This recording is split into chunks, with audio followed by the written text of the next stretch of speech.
आप देख रहे हैं हमारा YouTube चैनल दी सच्चा भारत और आज के इस बुलेटिन में आपका स्वागत है। सच्चा भारत में सबसे पहले आप देखेंगे स्थानीय व जिले के समाचार, फिर देखेंगे राज्य व राष्ट्र के समाचार। कोतवाली थाना क्षेत्र के अंतर्गत रात्रि 9 बजे लॉकडाउन के पश्चात SBI बैंक कलेक्टर शाखा के पास एक व्यक्ति पैदल राहगीर चलते हुए 2 लड़के आकर पूछताछ करते हुए आधार कार्ड मांगा। उसके आधार पर छीना झपटी कर 10,000 रुपए चाकू की नोक पर लूट कर चले गए। 15 मिनट बाद कोतवाली स्टाफ आने पर जांच की प्रक्रिया चालू की, जिसमें 2 व्यक्तियों की नामजद हैदर कॉलोनी निवासी बताया गया। शहर में कई बार ऐसी लूटपाट हो चुकी है। अपराधियों के हौसले बुलंद होते हुए नजर आ रहे हैं। वहीं रात्रिकालीन गश्त के दौरान मस्तान बावजी नया बस स्टैंड पर पुलिस प्रशासन नजर नहीं आया। जिला कलेक्टर हरदीप द्वारा जिले में कोरोना की दूसरी लहर भयावह होती जा रही है। 2 दिनों में कोरोना के 99 मरीज सामने आए हैं। बुधवार को जिले में 51 नए मरीज मिले। इसी के साथ कोरोना संक्रमितों का आंकड़ा बढ़कर 11,214 पहुंच गया है, जबकि प्रदेश स्तर पर जारी होने वाली कोरोना की सूची के मुताबिक बुधवार को जिले में कोरोना से 2 संक्रमितों की मौत हुई। जिले में अब संक्रमितों का आंकड़ा बढ़कर 161 पहुंच गया है। बुधवार को 100 मरीज स्वस्थ होकर घर लौटे। जिले में अब तक 10,830 मरीज स्वस्थ हो चुके हैं। मतगणना दलों का प्रशिक्षण हुआ संपन्न। 8 दिसंबर बानगढ़ कॉलेज में होगी मतगणना। पंचायत राज संस्थाओं के जिला परिषद एवं पंचायत समिति सदस्यों के चुनाव की मतगणना 8 दिसंबर को पाली के बानगढ़ कॉलेज में होने को लेकर मतगणना दलों की बानगढ़ स्कूल में गुरुवार को 2 पारियों में प्रशिक्षण दिया गया। निर्वाचन अधिकारी अंशदीप ने बताया कि मतगणना का समय प्रातः 9:30 से दोपहर 1:30 व दूसरा चरण 1:30 से 4 बजे तक बानगढ़ स्कूल के 8 कमरों में मतगणना दलों का प्रशिक्षण किया गया। रिटर्निंग अधिकारी गजेंद्र दवे, जमुना राम पटेल, प्रवीण के द्वारा मतगणना संबंधी प्रशिक्षण दिया गया। निःशुल्क वितरित की दिव्यांग अधिनियम प्रतिलिपि। पाली के नए बस स्टैंड से जोधपुर के लिए बस को हरी झंडी दिखाकर किया रवाना। जोधपुर के मथुरादास अस्पताल में 25 दिव्यांगों को दिए गए कृत्रिम उपकरण। दिव्यांगों को अपने अधिकारों से रूबरू करवाने व अधिकारों की जानकारी आमजन सहित दिव्यांगों तक पहुंचाने के लिए स्वावलंबन फाउंडेशन द्वारा विश्व दिव्यांग दिवस के मौके पर गुरुवार को सरकारी अधिकारियों, सामाजिक कार्यकर्ताओं एवं दिव्यांगोजनों दिव्यांग व्यक्ति अधिकार अधिनियम 2016 की प्रतिलिपि भेंट की गई। पाली नए बस स्टैंड से बस के द्वारा दिव्यांग जनों को हरी झंडी दिखाकर जोधपुर मथुरादास अस्पताल के लिए रवाना किया गया। सड़क हादसे में कांग्रेस नेता मेघ सिंह की मौत, PCC चीफ डोटासरा ने दिया कंधा। जिले के फतेहपुर कोतवाली इलाके में NH58 पर जीप व ट्रक की भिड़ंत हो गई, जिससे जीप चला रहे चालक की मौके पर ही मौत हो गई।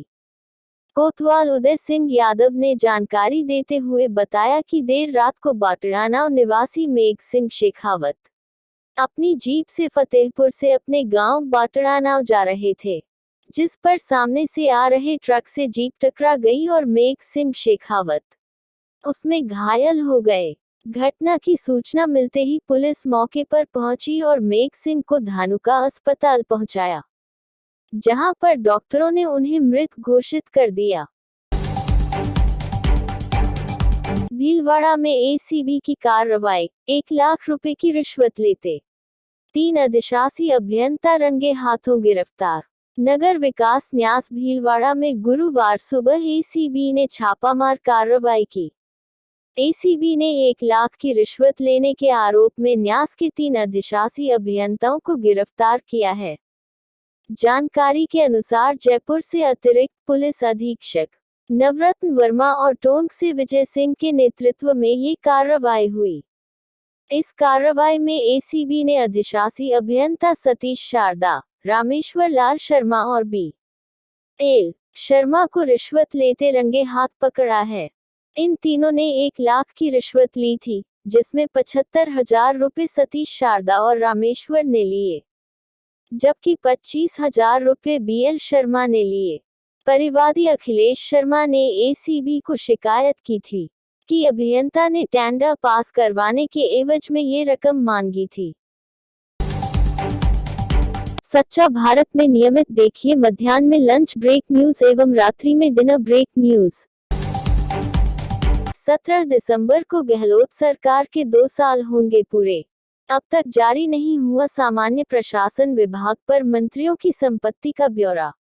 जयपुर। यूपीए सरकार के समय केंद्रीय गृह मंत्रालय की ओर से साल 2010 में केंद्र और राज्यों के मंत्रियों के लिए आचार संहिता तय की गई थी।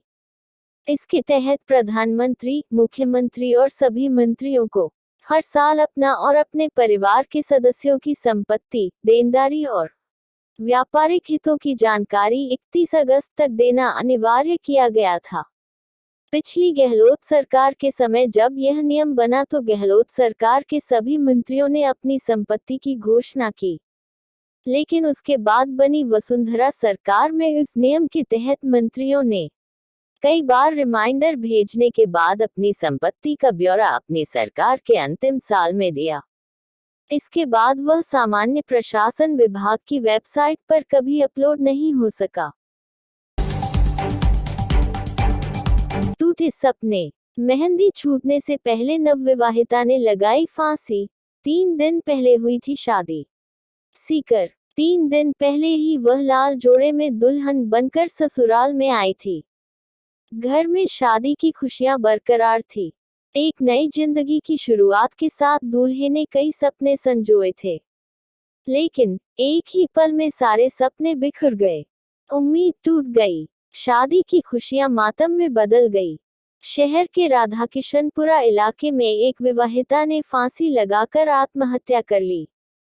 3 दिन पहले ही विवाहिता की शादी हुई थी। घटना के बाद घर में शादी की खुशियां मातम में बदल गई।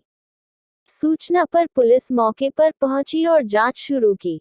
कोई सुसाइड नोट नहीं मिलने पर आत्महत्या के कारणों का पता नहीं लग पाया है। स्मार्ट मीटर पर सियासी जंग। भाजपा के आरोपों पर ऊर्जा मंत्री का पलटवार। कहा केंद्र की गाइडलाइन पर ही लगा रहे स्मार्ट मीटर। जयपुर। प्रदेश में बिजली उपभोक्ताओं के यहां स्मार्ट मीटर लगाने का काम जयपुर में शुरू हुआ तो इस पर सियासत भी शुरू हो गई।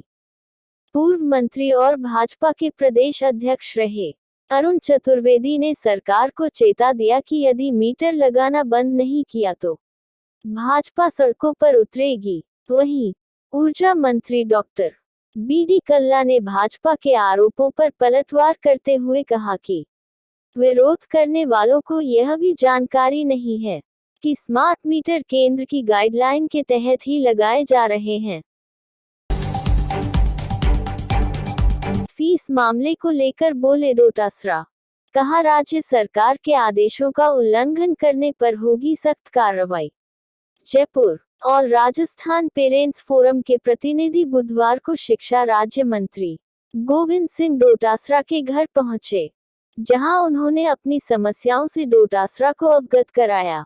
प्रतिनिधिमंडल ने शिक्षा राज्य मंत्री को बताया कि कोरोना काल में आर्थिक तंगी की वजह से अभिभावक स्कूलों को फीस नहीं दे पा रहे हैं, लेकिन निजी स्कूल संचालक अभिभावकों पर दबाव बनाकर फीस वसूलने में लगे हुए हैं और अलग अलग तरह से उन्हें धमकियां भी दी जा रही है।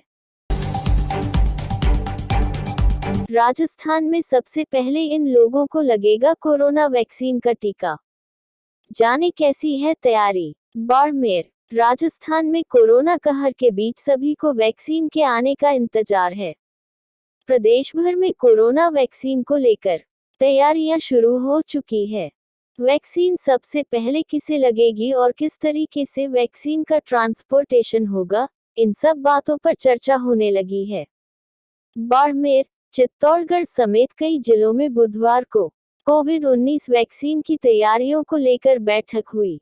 बाड़मेर जिला मुख्यालय पर कलेक्टर विश्राम मीणा जिला कलेक्टर की अध्यक्षता में आयोजित कोविड-19 वैक्सीन की कमेटी बैठक में वैक्सीन को लेकर चर्चा हुई।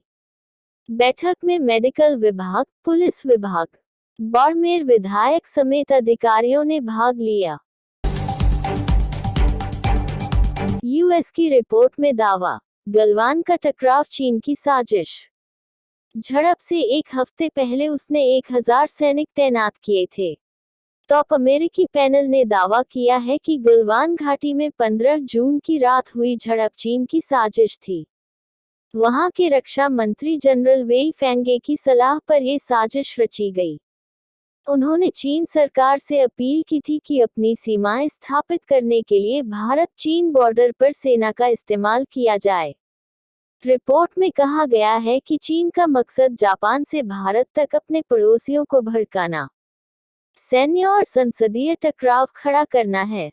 यूनाइटेड स्टेट्स चीन economic and security review commission (USCC) ने बुधवार को जारी रिपोर्ट में कहा है कि गलवान झड़प साजिश थी और इसमें जानलेवा हमले की आशंका भी थी।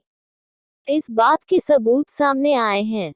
सैटेलाइट की तस्वीरों से पता चलता है कि झड़प से एक हफ्ते पहले चीन ने इलाके में 1000 सैनिकों को तैनात कर दिया था। और ऐसे ही नए अपडेट पाने के लिए द सच्चा भारत चैनल को सब्सक्राइब कीजिए। धन्यवाद।